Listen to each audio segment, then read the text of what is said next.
This is Chad Rosebrook with your Legacy Grain Report for Friday, March 18th. Well, it's a new day, but the same song and dance from the bean market today.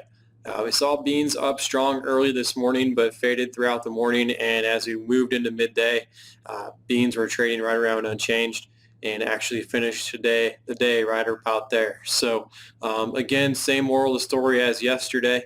If you're a seller of beans, maybe look at being a seller of beans early in the day as opposed to waiting to see how they close. We see a lot of farmer selling take place, especially with those May bean futures trading right around $9.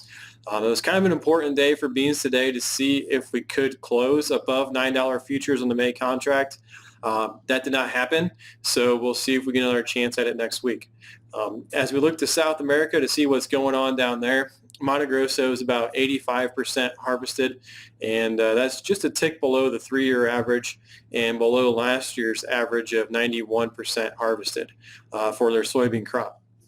Mato Grosso, if you recall, is one of the larger bean producing states in Brazil, and I believe it's about a third of their crop comes out of Mato Grosso, so a fair chunk. So with that, they're a little bit behind, but nothing to really be too concerned about. I think if we have to point the finger at anything, they had some rainier weather early on down there. That may be the reason why the pace is slightly behind last year.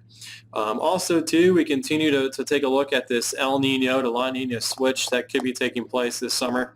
Although the average of all the different weather models still remains the same, there's a lot bigger divergence between the El Nino model versus the La Nina. So what that means is, even though the average is still the same, there's a lot greater variability there as opposed to what could happen. So what does that mean for our markets? Well, that just means we have a greater level of uncertainty, and so maybe that leads to more volatility throughout the summer. We'll see.